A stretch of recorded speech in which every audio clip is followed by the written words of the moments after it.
Am I the asshole for acting like a spoiled brat after learning my older sister was adopted? I am 15 female. I have an older sister, Lila, 17 female.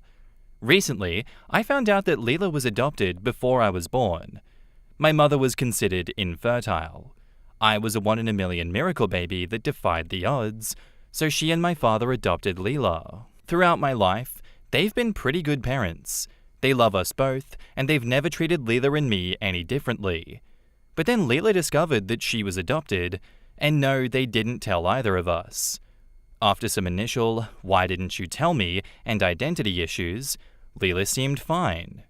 I don't know if she was, but she seemed normal. She was at first angry at them for keeping it a secret, but eventually cooled off. But for the past 4 months, my parents have been prioritizing Lila.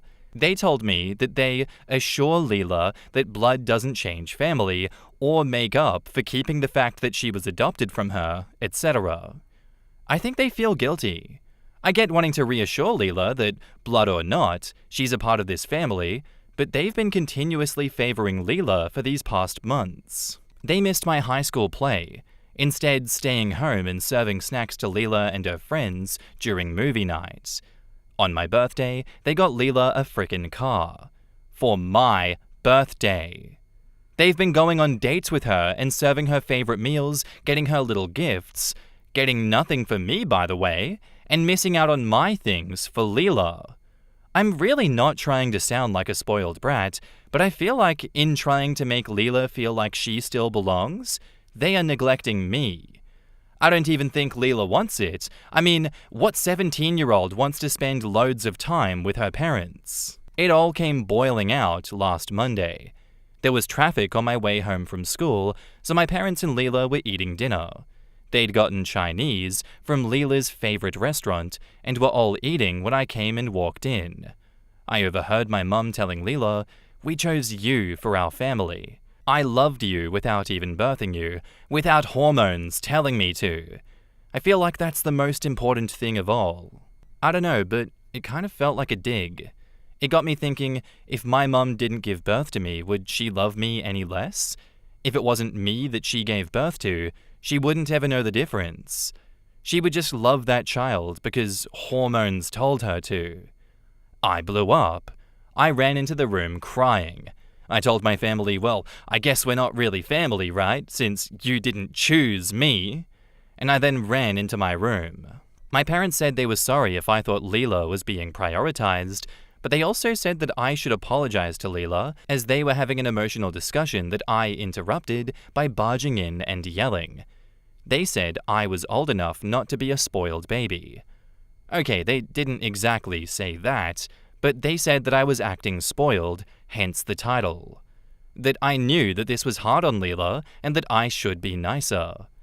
I'm just done. I am so exhausted and fed up with this all. I've barely spoken to them since Monday. So, am I the asshole? Alright, I just wanted to clarify one thing. So when my parents got Lila a car for my 15th birthday, they said that it was for the both of us, but in my country and state, 15-year-olds are only allowed to drive with a learner's permit. My parents said that they got me a car because it was my 15th birthday, that I was going to get a learner's permit, blah blah blah. But I couldn't drive the car until I had a learner's permit. And Lila has a driver's license, and the car was a pickup truck, a style that Lila has said that she's always wanted.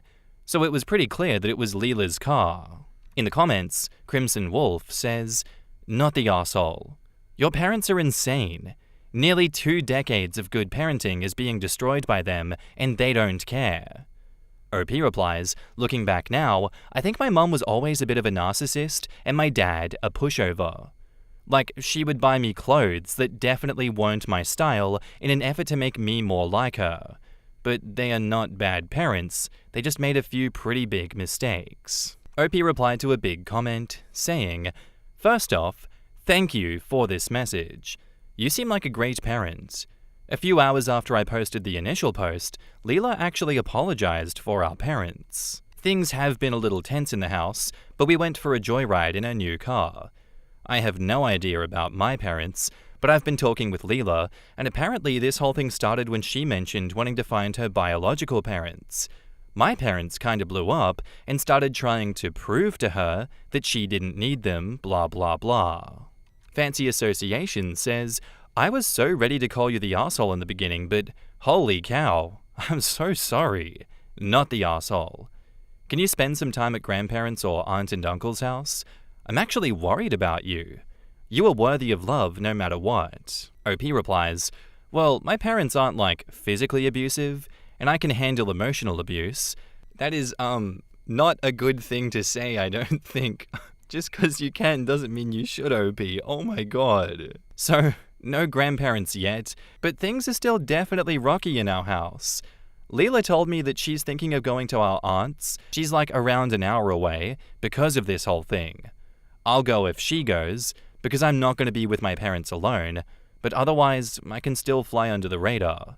They're still hyper-focused on Lila, now even more so because I'm acting so jealous and petty. Roman 1969 says, copy this post and the comments and email this to your parents. Sometimes it's overwhelming to express yourself when face-to-face, and you've written about your hurt very well here. Also, it should be pointed out to your folks that they are causing a rift between yourself and your sister. For fear of losing your older sister, they've overcompensated and may eventually lose you if they don't fix things.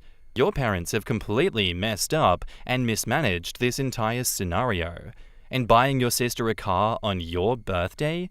What the hell is that? Hard, not the asshole. Not by a long shot. OP replies, I'm gonna do that. They were really good parents when I was younger, and I love my sister.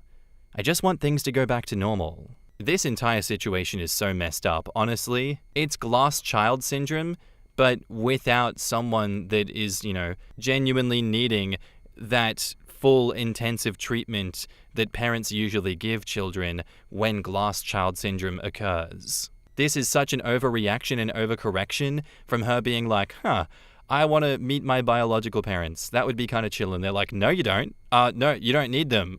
We love you. And let us tear OP apart and just neglect the fuck out of her so that we can prove our love. Her birthday? More like your birthday. Here's a pickup truck that you've always wanted. Yeah, screw you, OP. It's hard not to feel like those actions from OP's parents are anything but malicious. I don't think OP's overreacting at all. It feels very malicious what they're doing, even though, they are trying to compensate for whatever is going on there with Lila. It's not acceptable at all. The words coming out of their mouths are really messed up, and they are bad parents for doing this. I hate them. I think Lila should be allowed to go find her biological parents without having to deal with all this drama from her current parents that are not her biological parents. And that OP is not an asshole at all for feeling left out, disrespected, and neglected when they have very openly done that to her. What the hell? And now, on to the update. So, update time. First off, I've been reading all your messages, and thank you so much. I honestly thought the vote would be a little bit more divided. So Lila and I took a joyride. Rereading my post, I think I was jealous and a little angry at Lila, which she totally did not deserve. Those were just my feelings. But anyway, Lila and I got to talking. Turns out she mentioned wanting to find her birth parents, which is how this whole mess started. My parents flipped, taking Lila wanting to find her birth parents as some kind of attack instead of simple curiosity. Things are still definitely rocky in my house, but Lila is on my side. We are both searching for her parents together. Some of you suggested showing this post to my parents, and I think I'm going to show it to my grandmother or my aunt first and get their advice. None of my family uses Reddit, so there's no chance of them coming across this post. I just want my parents back. Update 2. So I'm going to talk to my aunt and grandmother, but first, I should update you because some things went down. So, Lila confronted our parents, and by confronted, I mean blew up. They both cried. Turns out, she isn't over them never telling her about her adoption and really reamed into them for that. Should have been obvious, but I guess she just seemed fine to me. She said, "You're so scared of empty nest syndrome that you're gonna end up pushing 2 daughters away. I don't feel like part of the family with you guys favoring me and acting like I'm gonna run away at first glance." And then she stormed off. Because of this little spat, my dad actually gave me a real apology, no buts or gaslighting. My mum hasn't given me an apology per se, but we've talked about the whole "we chose you, hormones didn't make us do it" thing. I'm gonna do what some of you suggested and send this post to them. I'm not gonna cut them out, I'm still only 15, but I do have some form of escape plan. I don't think they're toxic, just humans who made a mistake and now are trying to make up for it with other mistakes. I talked to my aunt and grandmother, and they gave me some advice. My winter break is coming up, so I'm gonna stay with them for that week just to let things cool off. When I told them that I was gonna stay at my aunt's, my dad seemed resigned while my mum started crying. She said that it felt like she was losing both of her daughters. I suggested family therapy, and it seemed like it was well received. I'll update you guys if they schedule an appointment. For right now, I'm just operating like I'm permanently moving out and seeing what comes from there. And now, onto the next update. So I don't think anyone really cares about this, but I recently reread my old post and decided to write a short update. In my last post, I talked about how my parents were kind of narcissistic. Not true, just 15-year-old me experiencing teenage angst and starting her emo phase. Being sometimes self-centered or attention-seeking is completely different from being a narcissist. My experience doesn't even come close to someone who was actually raised under that abuse. It's a late apology, but I'm sorry. Lila and I are good. Better now since she actually went away to college, and I realize I like spending time with her when I wasn't forced to be in her proximity. We send each other random memes and text, but we don't see each other that often. She did reconnect with her bio family. My parents and I flew out to meet them, and they were so nice. They gave her up because Lila had some health complications that required surgeries that they could not afford. Since she was still in the baby age, they knew that it was most likely that she'd be adopted right away and could have a life without the complications, which she did. We also got to meet Lila's bio extended family, which was the best part of the trip. So many of them cried upon seeing her walking and kept on thanking my parents. The bio family and ours aren't really close, but it was nice to meet them. I did stay with my aunt for 2 weeks. She was kind, but she also had her own life going on, so I ended up alone a lot. I started journaling, which has done wonders for my mental health. That was the kick in the teeth that my parents needed. They looked into therapy, but it took another few months before they found one covered by their insurance. In the meantime, I moved back in, and it was, good and bad. We argued because I was a kid, and still am, but my mum and dad did this thing where they chose one singular spot for each of us where we'd hang out. From mine, it was this spa around half an hour away from my dad and a small dog park for my mum. We also adopted a dog. Anyways, now I'm applying to colleges and life sucks. In the comments, OK Chicken says, "In your original post, you mentioned maybe showing it to your parents. Did you ever get to do that?" OP says, "Yes?" ? Sorry, I thought I already mentioned that. I showed my aunt before I showed my parents and asked if I could stay with her over winter break. During winter break, I sent the post to my parents, so I was out of the firing range just in case. That's when they started trying to get me to come home and looking for therapy. A big part of growing up is learning that everyone is flawed, parents included. I'm glad that these people continued to work at being a family. They may have screwed up a bit, but they didn't let that define them. This is something that many of the people giving advice on Reddit haven't learned yet. They view everything as black and white and one strike. No middle ground. People say this all the time, but 99% of the time people are telling someone to leave, it's because it's bad. People don't come to relationship/am I the asshole subreddits when things are going good.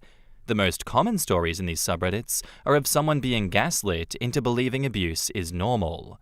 Like, they're an amazing partner, but there's this horrific thing and also the abuse. Can Reddit help me get through to him? is also an entire trope because it's just so common. Guilty of that. Parents that actually took accountability and then proactive steps forward to change? I don't see that a lot on Reddit. It's weird to me that a pair of grown adults could be this oblivious, though. They neglected OP in favor of Lila, and then were somehow surprised and upset when OP understandably reacted badly. It's kind of why I personally want to always know the situation from the other person's point of view and why they decided to make the decisions that they made that upset people like OP so much. But we're never going to get it, and like I say a lot, even if we are going to get their point of view, I don't know if I trust them to be entirely truthful, because a lot of people don't want to admit that they are imperfect and that they made choices that were, to some people, evil in nature. We all want to see the good in people, but I feel like more often than not, we want to see the good in ourselves. To me, what the parents did and said to OP were evil in nature. That's why I said it's like hard to take it as anything but malicious, because, oh yeah, we chose to adopt you, Lila, but you, OP, it's just the hormones. That's an entirely different ballgame. I didn't choose you. I was left with you. You were dumped upon me. Obviously, that's not what was said, but those are the feelings and thoughts that come to my mind when I hear her saying things like that to OP. Oh, it's different with Lila because the hormones aren't at play. I know people are imperfect, but that is just so incredibly hurtful. I'm glad that they took this all on board, they looked at the post, they had some introspection and choose to be better people, because I don't see that enough. It's so sad that we don't actually see people wanting to be better.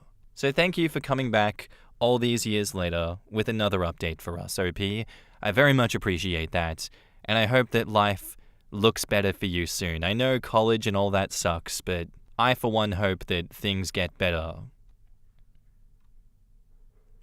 Our next post is by a deleted account, and it's titled, "Am I the asshole for starting a civil war at the workplace?" So I work at Target as an early morning stocker.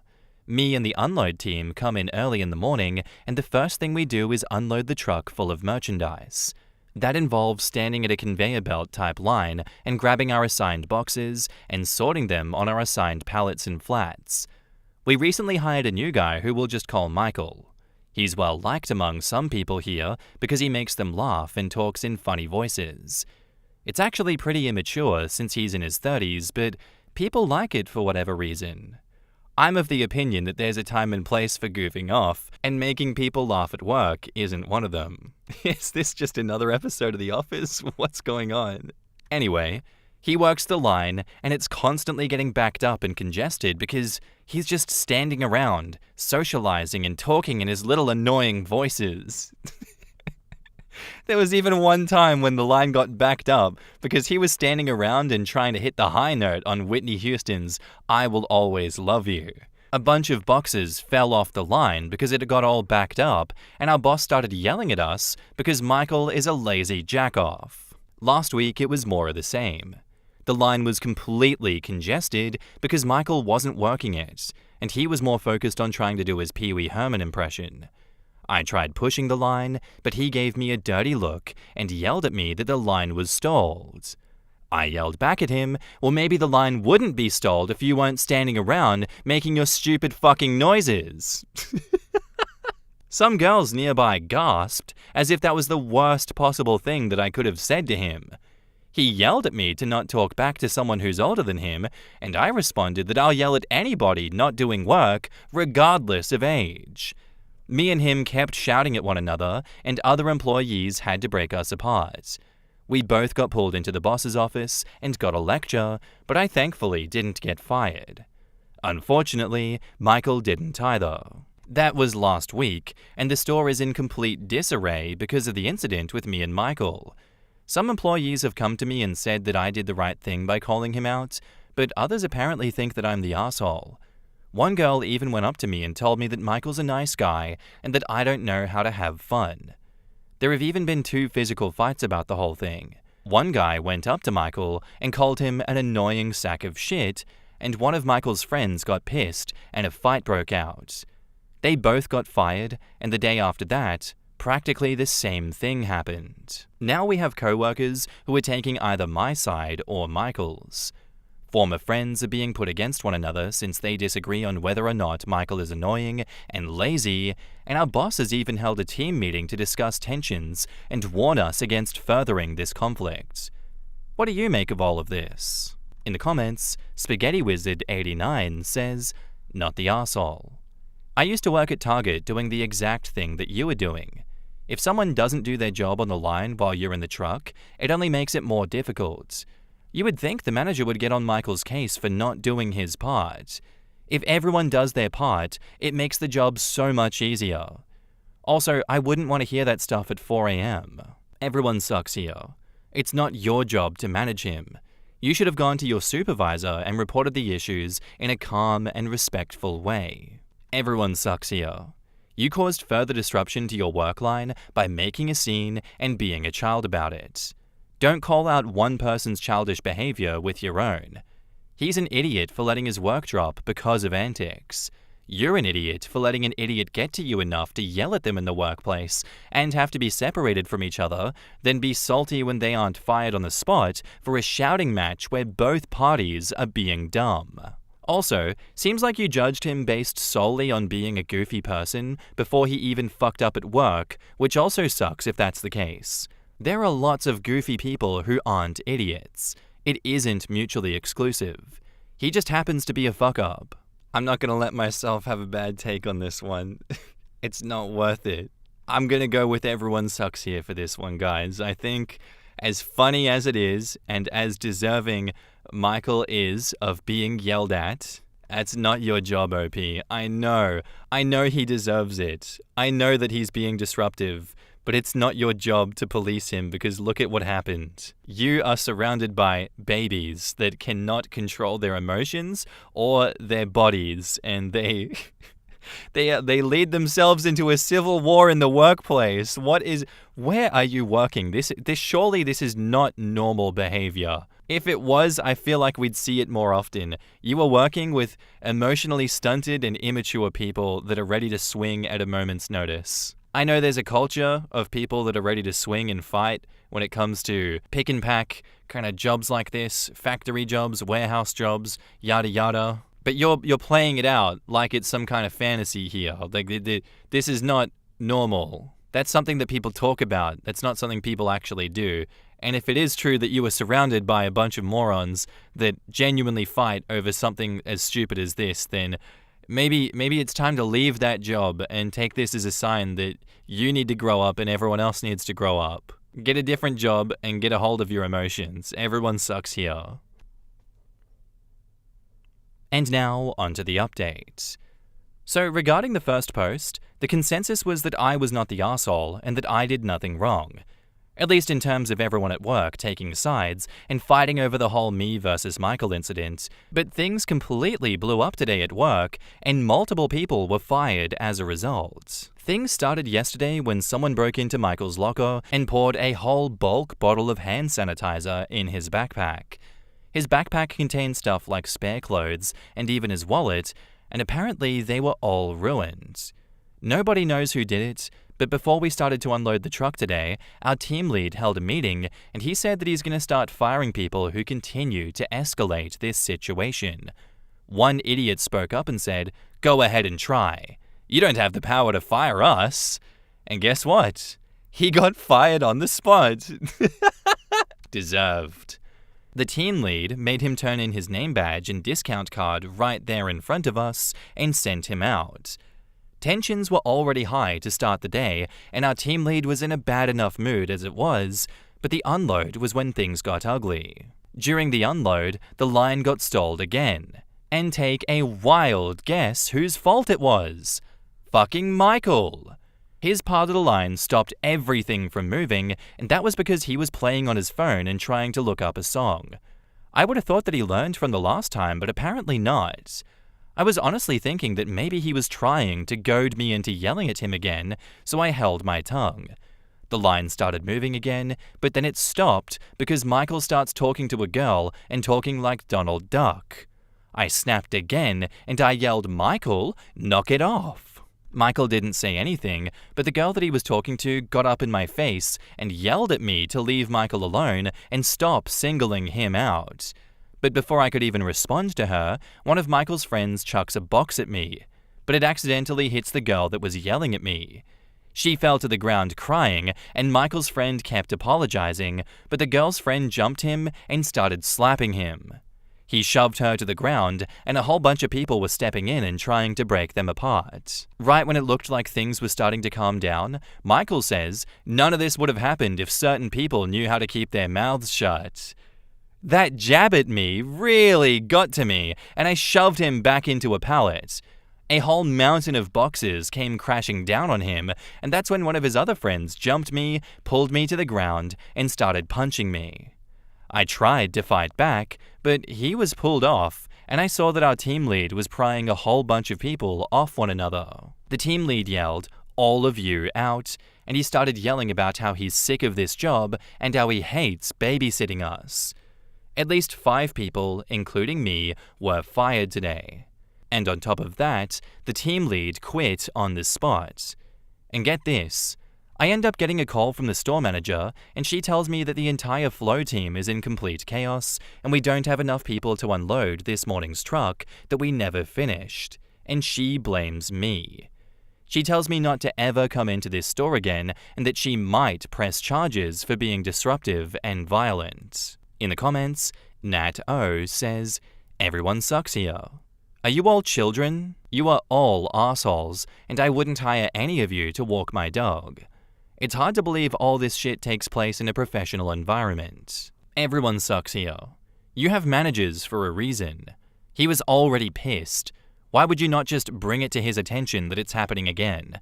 Instead, now you have no job, you caused a situation that got more people fired, and Michael lives to Daffy Duck through another day. I expect this from a Walmart, not Target. Tisk tisk. Target is basically red Walmart now.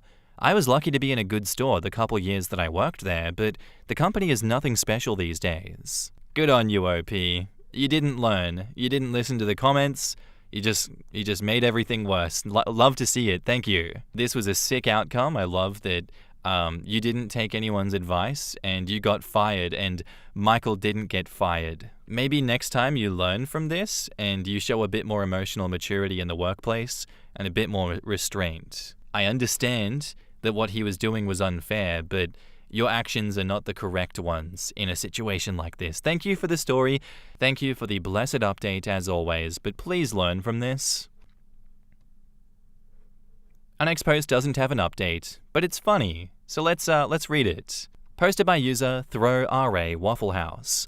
Titled, "My 29 female, boyfriend 29 male, keeps getting into fights with a cook at Waffle House." I know this sounds really weird, but here it is.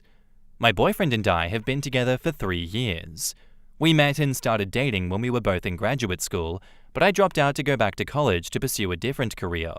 We are both finished now and live together, making a fairly nice combined income. Our income is relevant because we could afford to eat somewhere nice when we're out and about, but he always wants breakfast food. When he was a child, his dad couldn't stand eating breakfast-type food in the afternoon or evenings. So his mum would make him waffles/pancakes, eggs, and bacon in the evening whenever his dad was busy or out of town. It's a wonderful and safe memory for him, and when he goes to his happy place, he says that's where he always goes. My boyfriend is an incredibly nice and caring person. He's emotionally tuned in to everyone and recognizes arising issues a long time before they occur. He loves animals and is kind and gentle with every bug, bird, and pet that he comes across. He's almost always willing to turn the other cheek in social situations where somebody tries to insult him or get aggressive towards him, and usually winds up diffusing the situation and having a productive discussion about whatever the issue was. Except at Waffle House. Anytime we're out, he wants to go into the same goddamn Waffle House and gets breakfast food. I'm not a big eater, so I used to not really care. I would just drink coffee and read my book while he enjoyed his food, But that became impossible once he and this cook started chirping at each other every time we went there. Boyfriend complained about his eggs one time, because he likes them a little runny and they were served hard. The cook responded by giving him scrambled eggs. When he brought it up again, the cook served him 2 hard-boiled eggs. I think it was just part of the cook's shtick. And it was kind of funny, to be honest, but my boyfriend wasn't able to laugh it off. When we left, he was kind of in a bad mood, but we didn't really talk about it. The next week, we were out getting some shopping done, and he wanted to go to Waffle House again. I suggested that we try out a different place, or at least a different Waffle House location, but he only wanted the same Waffle House. We went in and sat down, and once again, the same cook served his eggs wrong. My boyfriend sort of snapped at him that he wasn't interested in messing around and just wanted the correct eggs. The cook then served him a piece of toast with a hole cut out in the middle with a fried egg in it. Why does he keep bringing himself back here? What's wrong with you? My boyfriend then got really mad and threw the egg toast at the cook, which made the cook come around from behind the bar and throw it back at him. They ended up sort of wrestling/fighting until my boyfriend was like, "This is bullshit," and walked out. Nobody got hurt, but the few other people in there were watching and laughing a bit. This is all so entirely preventable, like this guy is so unhinged. This is the crazy part. My boyfriend keeps going back and ordering eggs and getting into fist fights with the same cook. It's almost a ritual at this point. My boyfriend orders runny eggs, the cook serves him some other version of eggs, and then they beat the shit out of each other. I quit going with him after the second fight, but he kept going by himself. They were like Peter and the Giant Chicken from Family Guy. It's the weirdest thing. They physically fought like 6 or 7 times over this. Oh my god. I've tried to talk to him about it a few times, but he keeps saying that it's a matter of principle. I've told him to talk to the manager or something like that, but he just waves me off. Apparently that cook hasn't yet made him the correct runny eggs, but it's like he spends the week learning new ways of preparing eggs to piss my boyfriend off. I love this cook. I love him. I love him so much. The thing is, we're getting married this summer. Don't marry him. He's so unhinged. He's accepted a job in a new city, and it'll be easy for me to find work after the wedding, so we'll be moving away from his sworn enemy, Waffle House guy. He hasn't really been out since quarantine started, but it wouldn't surprise me if that's the first place he goes when the restaurants open back up for sitting customers. But the main worry is this strange vindictive side of him that I've never seen before that leads him to fight the same guy every week. The violence itself is an issue for me, but the obsession over it almost bothers me more. Should I be worried that this side of him will come up later in our marriage? How do I get him to open up about this? Is this type of obsession a choice, or is it indicative of something deeper? In the comments, your boyfriend needs to cut to the chase and invite the cook over to your place for some eggs and rough sex. A bit runny, obviously. Sexual tension with the chef? OP says, I would honestly believe it at this point. Okay, I'll take this seriously.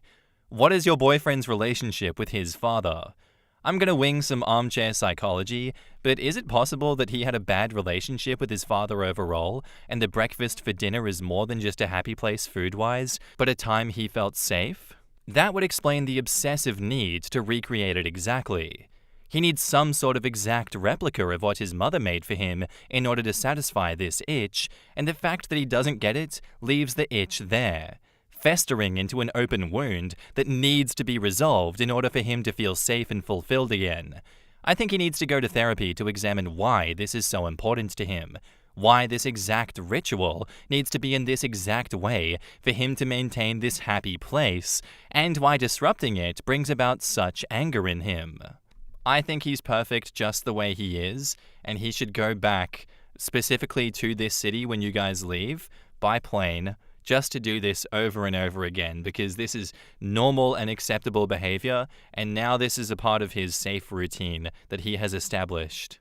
If I'm not beating the shit out of my Waffle House fry cook every time he intentionally fucks up my eggs, then I don't want it. That's not love. That's not a safe place for me. We don't have Waffle House in Australia. We don't really have that. So I'm forced to live vicariously through this man because I myself cannot play out these fantasies. It's an unfortunate circumstance of being shackled to this god-forsaken country. Maybe I need to take a trip to America so I can just play this out one time and finally be banned from that country. What do you guys think? Is that a good idea? I can make a video series of me traveling around to every Waffle House in the country until I find the exact guy that did Opie's fiancé, maybe now husband, dirty, and I will finally give him the justice he deserves. Thank you for coming to my TED Talk. Anyway, guys, that's where I'm going to end today's episode. I do hope you enjoyed. If you did, let me know what you thought of it in the comments down below, and I'll see you in the next one. Bye.